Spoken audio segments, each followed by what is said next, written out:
Hello everyone, it's Lee Chapman here. It's Easter Saturday and I'm on top of Mount Arden, which is the second highest peak in the Flinders Ranges in South Australia. And due to technology, I can make this wonderful video up here.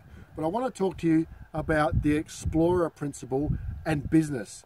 You see, 155 years ago, the small colonies of South Australia and Victoria were looking for a way into the centre of Australia. Behind me is the outback. We are literally on the edge of the outback.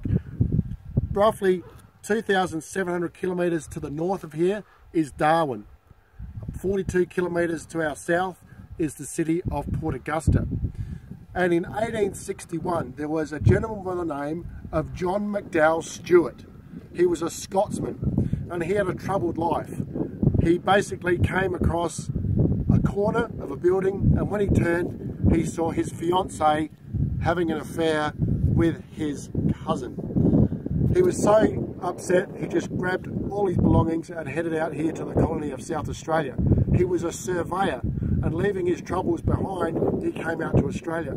He worked for a gentleman by the name of James Chambers. He came out to Australia with very, very little money, and he started finding what people needed. They needed transport and they needed coaches, and he became the wealthiest man in South Australia just by providing routes and horses and stock routes, and that's how, and transportation. So he was a very good businessman, and so he taught McDowell Stuart a lot of principles about business, about setting your mind right, goal setting, and he also gave him the job of coming out here at the outback to survey stock routes to open this country up.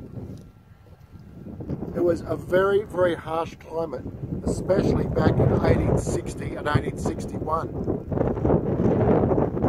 At the time, there was the opportunity to set a telegraph line from Adelaide through to the rest of the world.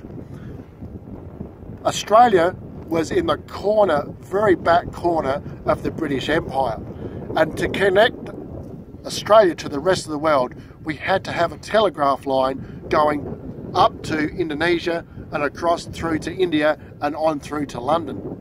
But before that, we had a telegraph from Adelaide to Melbourne. So when the ships came from Perth, they would land at Perth. Journalists would get on at Perth with the latest news from England, and they would transcribe it. So as soon as they got to Adelaide, they would jump off the ship and they would telegraph the news to Melbourne, because everyone was hungry for news.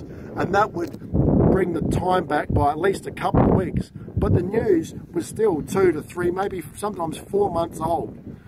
There had to be a better way. But there was no way of knowing what was out between here and Darwin. So McDowell Stuart went on 6 different expeditions, and every single one got further and further north. At the other time, similar to this, Burke and Wills also started their journey. Now here's the difference.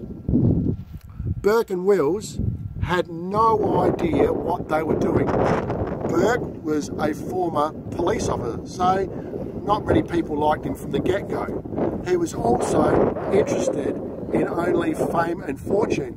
He was interested in a young lady, but she said, look, I don't want to marry you unless you do something fantastic. So he had a different reason. He wanted fame and fortune, whereas McDowell Stuart just had an idea, he just had a goal. Later in his diary, McDowell Stuart said he would rather die than not reach the northern part of Australia. So after fighting his way in a small team, Burke and Wills had twice as much funding, they had 21 tons of supplies and 20 men, yet they failed because McDowell Stuart used the land, he followed the Aboriginals, he knew where the water was, and a small group of men could move quicker than a large group of men. It wasn't a race, it was just that newspapers made it into such of a thing. And that's one of the reasons that Burke and Wills died, is because they were rushing and they didn't know what they were doing. McDowell Stuart eventually made it through this incredible land, and he did it in summer. I wouldn't want to come up here in summer in an air-conditioned 4-wheel drive. He did it in summer because it was hot here, but when he got to Darwin in the tropics, it was the wet season, there was a lot of water. So he did a bit of suffering here so he could have gold later on. And it's like in business. You don't get to all your goals in one go. You're going to have to do it in little chunks. He actually did 6 expeditions before he made it to the top, whereas Burke and Wills was trying to do it all in one go, and he failed miserably and died. Funny enough that when they found the bodies of Burke and Wills, they actually brought his body through Adelaide before they took them on to Melbourne, and whilst they were celebrating here in South Australia, on exactly the same day they were burying Burke and Wills back in Melbourne. So in business, not everything is going to go your way.